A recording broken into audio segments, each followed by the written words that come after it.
Olá, seja bem-vindo ao nosso Tempo com Deus, esse momento em meio à nossa semana onde nós podemos refletir na Palavra de Deus e também podemos interceder uns pelos outros. Abra sua Bíblia lá no livro de Jonas. Vamos meditar um pouco no primeiro capítulo aqui desse livro, em um atributo de Deus, na realidade, que é manifestado aqui e é deixado muito claro nesse texto de Jonas aqui. Todos nós conhecemos a história de Jonas, né? Se você não conhece, leia aí. Você tem a opção de pausar esse vídeo se você está assistindo depois da estreia. Mas pause, leia um pouco. Eu não vou ler porque acaba ficando muito extenso o nosso tempo aqui. Mas você pode ler rapidamente e entender melhor toda a história. Eu gostaria de que nós lidássemos agora nesse primeiro capítulo olhando para a onipotência de Deus, né? Como Deus se manifesta todo poderoso aqui na história de Jonas, né? Mas em primeiro lugar, o que significa essa onipotência? Onipotência é dizer que Deus tem todo o poder, né? Oni, do latim omni, e potência, do latim potens, mas nós conhecemos também essa palavra, né? Que significa que Deus ele tem poder, Deus ele tem todo o poder, né? E aqui nós vemos nesse texto o poder de Deus manifestado em três formas, nesse primeiro capítulo aqui na história de Jonas, né? Em primeiro lugar, nós vemos o poder de Deus sendo manifestado como o Todo-Poderoso, lá no verso 4, quando ele se manifesta, ele manifesta o seu poder na natureza, né? Veja o que está no versículo 4, o Senhor enviou um vento forte sobre o mar. É Deus quem manda essa tempestade. A tempestade que acontece ali, enquanto Jonas está no barco com aqueles marinheiros, talvez não fosse algo que assim, nunca tenha acontecido, mas naquele momento era uma interferência divina. Naquele momento era Deus agindo com sua onipotência, mudando o curso das coisas, mudando o rumo das coisas e ordenando ao mar e aos ventos que causassem ali uma grande tempestade, né? Nós vemos então Deus se manifestar aqui como o Deus que governa sobre toda a natureza. Isso é manifestação do poder de Deus, né? Nós vemos também no verso 17 Deus manifestar seu poder através da obra criada, enviando um peixe, um grande peixe que é fruto de sua criação, para livrar Jonas ali da morte naquele momento, né? Às vezes a gente olha para o peixe como uma punição de Deus, mas o peixe na realidade é o livramento de Deus. Jonas ele estava caindo no mar em meio a uma tempestade e ele conta no capítulo 2 a sua experiência que ele estava afundando, ele estava sendo engolido pelas águas e certamente ele iria morrer. Mas então o peixe o engole e o salva dali, né? O peixe é a esperança de Jonas naquele momento. Isso tudo é manifestação do poder de Deus através da natureza, através da obra criada. Na própria fala de Jonas, no versículo 9, também ele apresenta que Deus, ele é o Deus criador de todas as coisas, ele é o Deus todo-poderoso. Quando ele diz, ele se apresenta no verso 9 como adorador do Senhor, o Deus do céu que fez o mar e a terra seca, né? Então veja, o poder de Deus, ele se manifesta aqui nesse livro do profeta Jonas como o Deus criador, o Deus soberano sobre todas as coisas, soberano sobre toda a natureza, né? Mas não somente assim nós vemos nesse primeiro capítulo, nós também vemos o poder de Deus manifesto na sua soberania sobre a história. Deus, ele governa a história, ele está no controle de todas as coisas, ele está no controle de todos os eventos da história, né? Nós vemos isso olhando para as muitas coisas que acontecem aqui. É interessante que cria essa dualidade, né? Deus manda Jonas fazer uma coisa, Jonas não faz. E Deus vai lá e age com o seu poder para mudar, para reverter essa situação, mostrando que Ele está no controle, né? É Deus quem decide quando as coisas vão acontecer. Ele decide e quer que Jonas vá pregar em Nínive. Ele sabe exatamente quando Jonas vai. Ele sabe que Jonas primeiro decide fugir. Então ele manda também uma tempestade. É ele quem governa sobre isso. É ele quem decide enviar um peixe para mudar o rumo da história, né? Deus ele se manifesta e se manifesta todo poderoso quando ele controla os eventos, quando ele está no controle da história.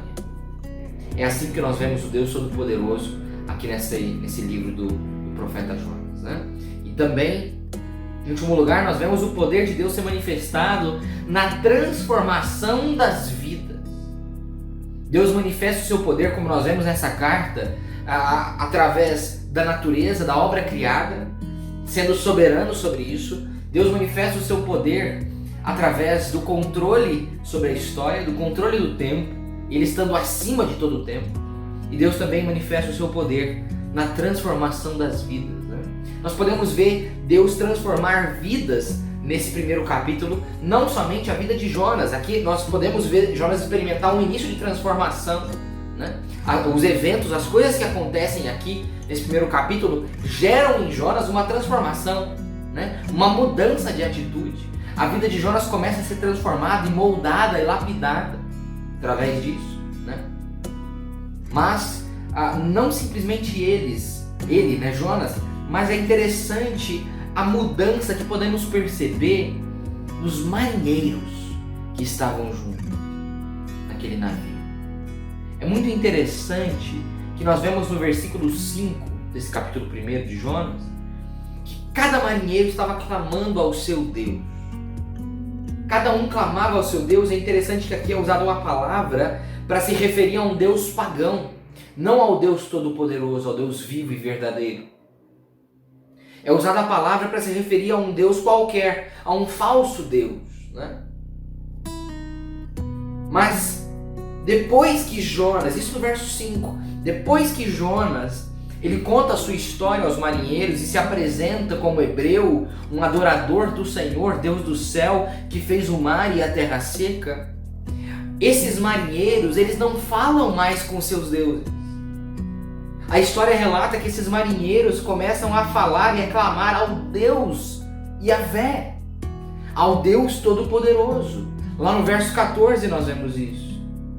E o texto diz, no verso 16, que eles temeram ao Senhor depois que viram o seu poder manifesto.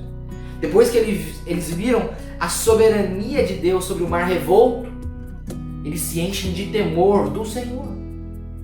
Então perceba como que Deus manifesta o seu poder, capaz também de transformar vidas. São todas formas que podemos ver Deus manifestar Ele mesmo como Todo-Poderoso, mudando coisas que nenhum de nós consegue mudar, controlando eventos, controlando ventos, mares. Deus governa sobre todas as coisas, porque Ele é o Deus Todo-Poderoso. E é esse Deus Todo-Poderoso que nós servimos. É a esse Deus que nós intercedemos, que nós oramos. Nós precisamos saber disso. Nós precisamos estar sempre cientes, sempre conscientes de que o Deus a quem pedimos, o Deus a quem nós oramos, o Deus com quem nós nos relacionamos, Ele é um Deus todo-poderoso. Ele é um Deus que pode fazer muito mais do que aquilo que nós sequer imaginamos. Ele é o Deus que está no controle de todas as coisas. Não importa o que aconteça, não importa como as coisas pareçam tão caóticas, nada disso foge ao controle de Deus. Nós precisamos estar cientes disso e precisamos crer nisso. Crer que nós servimos um Deus que é todo-poderoso, que é maior do que qualquer outro. É maior do que qualquer outra coisa. E não existe Deus. Não existe Deus acima dele. Não existe nada acima dele. Não existe qualquer outro Deus a não ser o nosso Deus vivo e verdadeiro. A não ser o nosso Deus todo-poderoso, que governa sobre céus e mar, que manda ventos e tira ventos, que causa tempestades e tira tempestades. Esse é o nosso Deus. E aí eu gosto de lembrar daquela música, Tu és soberano.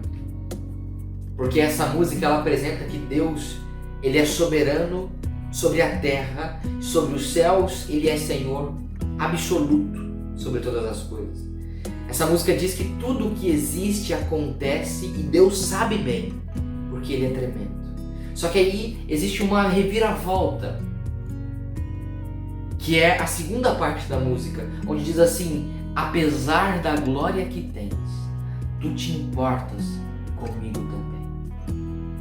Deus, apesar de ser um Deus onipotente, apesar de ser um Deus que reina sobre todas as coisas, um Deus soberano, apesar dessa glória que Ele tem como soberano do universo, Ele se importa comigo e com você também. Esse Deus, Ele quer se relacionar conosco. E é por causa disso que Ele manda o seu Filho Jesus Cristo.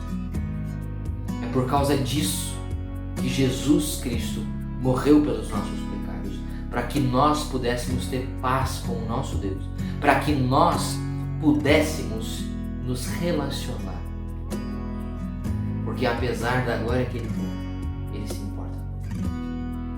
Que possamos crer nesse Deus onipotente, que possamos nos aproximar do seu trono de glória em humildade através do Senhor Jesus Cristo e nos relacionar verdadeiramente com o Deus Todo-Poderoso e interceder a esse Deus Todo-Poderoso e aprender cada vez mais desse Deus onipotente. Amém? Vamos orar nesse momento? Senhor nosso Deus, nosso Pai, nós te agradecemos, ó Deus, pela Tua Palavra, te agradecemos por mais uma noite que o Senhor nos concede. Agradecemos porque podemos olhar para as Escrituras, podemos olhar, ó Deus, para aquilo que o Senhor preparou para nós, para aquilo que o Senhor reservou para nós aqui na Tua Palavra, e podemos ver a Tua grandeza nisso, ó Pai. Podemos olhar para as Escrituras e ver quão imenso o Senhor é, e podemos ver, ó Deus, como o Senhor é magnífico e majestoso, ó Pai. Nós te louvamos por isso, ó Deus. Nós te louvamos porque sabemos que o Senhor é um Deus todo-poderoso. Sabemos que não importam as circunstâncias, não importam os períodos, os tempos, mesmo sendo tão caóticos, podemos ter total certeza que nada disso foge ao seu controle. Podemos ter total certeza de que nada disso surpreende o Senhor, de que nada disso muda o teu plano. Te agradecemos por isso, Pai, porque sabemos que servimos a um Deus vivo e verdadeiro. Sabemos que servimos a um Deus que é todo-poderoso sobre todas as coisas, ó Pai. E nós te louvamos por isso. Essa é a nossa oração, essa é a nossa gratidão. No nome santo de Jesus. Amém. Bom, esse foi o nosso tempo com Deus. Aproveite esses últimos minutos do nosso vídeo para deixar no chat aqui ao lado a sua mensagem. Deixa aqui uma boa noite. Se você tem algum pedido ou algum agradecimento para orarmos, por favor, deixe no chat aqui, tá bom? O seu pedido e o seu agradecimento, para que possamos interceder todos juntos. Vamos lembrar de orar pela nossa querida irmã Aninha. Aninha, no último domingo, ela teve que ser levada ao hospital, não estava passando muito bem. Então vamos continuar orando pela sua saúde. Ela já está em casa, graças a Deus, já está se recuperando, sendo devidamente medicada. Mas vamos continuar orando pela saúde da nossa irmã Aninha, por toda a família também. Que Deus te abençoe. Tenhamos todos uma ótima semana.